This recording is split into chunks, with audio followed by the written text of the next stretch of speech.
তুলির সেই আংটি। কি কাণ্ড! সান্তা ক্লজ ভুল বাড়িতে ঢুকেছে। আমারটাকে ইট মারছিল। আয় এইবার আয়। কি কাণ্ড! এটা আবার কে? একই, এটা তো আমার সেই ভাড়া করা সান্তা ক্লজ মন্টু। এই যে মন্টু কলজ, ওর এই অবস্থা কেন? তোর দাড়ি গোপ কোথায়?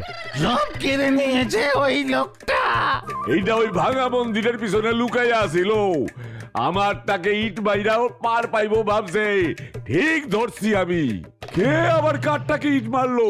মন্টু হীরের আংটি না দিয়ে আপনারটাকে ইট মারতে গেল কেন খামোখা? প্লিজ আমাকে সবটা বলতে দিন। গুলিয়ে সব গোল হয়ে গেছে। কি? বল ভাই মন্টু, বল বল দেখি। বলছি কাল রাতে আমি। জানেন আমি কে এই পাড়ার? আপনি কে সেটা জেনে আমার কি হবে? পাল্লাই বাবা পাল্লাই! শান্তাটাকে ছাড়া যাবে না।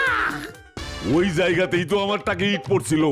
এদিকে বুধন বলছিল ওই গুলটে নাকি বলেছে আমাদের বাড়িতে সান্তা ক্লজ পাঠাবে, ওকে ব্যাট বল দেবে। 8:30 হয়ে গেছে ব্যাপারটা। আমিও ওই শান্তাটার জামা কাপড় খুলে পড়ে নিলাম। পকেটে দেখি একটা আংটি। ওটা অরিজিনাল ছিল তখন তো বুঝিনি। কোত্থেকে যে এসেছিল ওই সান্তা কলেজটা কে জানে। এত ভীতু সান্তা কলেজ আমি জীবনে দেখিনি।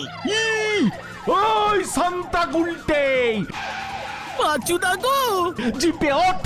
তুই ভম্বলদার টাকে ইট ঝেড়েছিস, হলধরদার হিরের আংটি চুরি করেছিস, মন্টুকে ঠেঙিয়েছিস।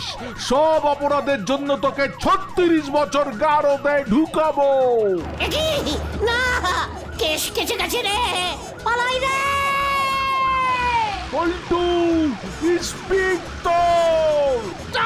স্টপ! এই জিপের ব্রেক ফেল করেছে। স্টপ! গেলুম রে।